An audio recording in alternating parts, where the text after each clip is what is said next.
Hi. First things first, I know I'm posting a lot, but I'm kind of stuck in my house in the snow, so this is what you get. Anyway, something that, kind of brought me to tears, really. It kind of hit hard because, well, I'm not going to bore you with the details, but just know this verse hit me, and I really needed it because the prophet felt like this, and a lot of times we feel like this.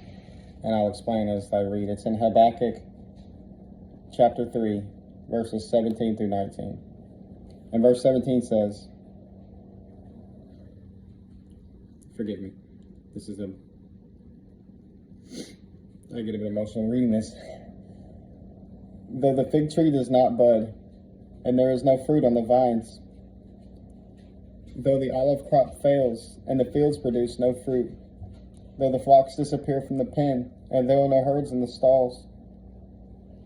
So right now, the prophet is feeling like, in verse 17, that there's no hope, that everything around him is falling apart, and it doesn't seem to be any joy. But it's important to remember that joy is the choice that you make. Understand that during this time, Israel was being invaded by Babylon. They are destroying their temples where they were used to worship God, among worship other things as well. They are ravaging their fields that they use for food. They're taking pregnant women and literally ripping them open. They're slaughtering their children in front of them and making them watch.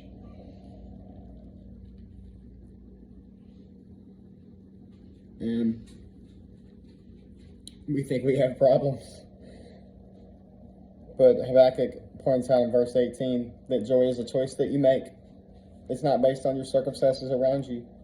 Even in the midst of all despair, with tears in your eyes, you could say thank you to God. You could rejoice in Jesus.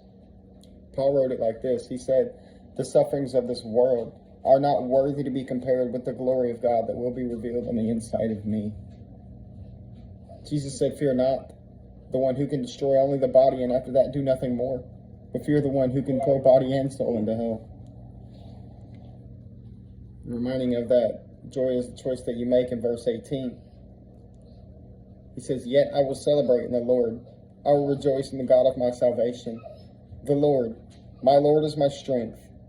He makes my feet like those of a deer and enables me to walk on mountain heights. Forgive me if you hear my dog whining. He likes to be the center of attention. But this is an important reminder that what you choose to do is not based on the things happening around you. I love when Moses was talking to God, and God's telling him to go tell the people, go tell Pharaoh what I'm about to do, what I will do for them. Moses said, what if they don't believe me? And I love what God does. God doesn't even answer the question. He says, what is that in your hand? And it was a staff in his hand. Notice Moses is focusing on what is around him. Everything that is in his path that he can see, and all the circumstances surrounding that.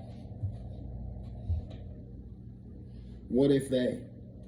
Moses focuses on hypothetical scenarios that could happen, that might happen, that probably won't, that probably will happen, knowing the Israelites, because they're just like us. They're stubborn and rebellious, and they don't listen to God, just like we don't.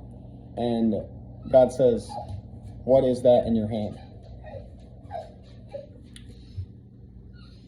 You cannot control everything around you. I know we want to, but it's just, you drive yourself insane trying to. What has God placed in your hands that you can do something with? Thank you.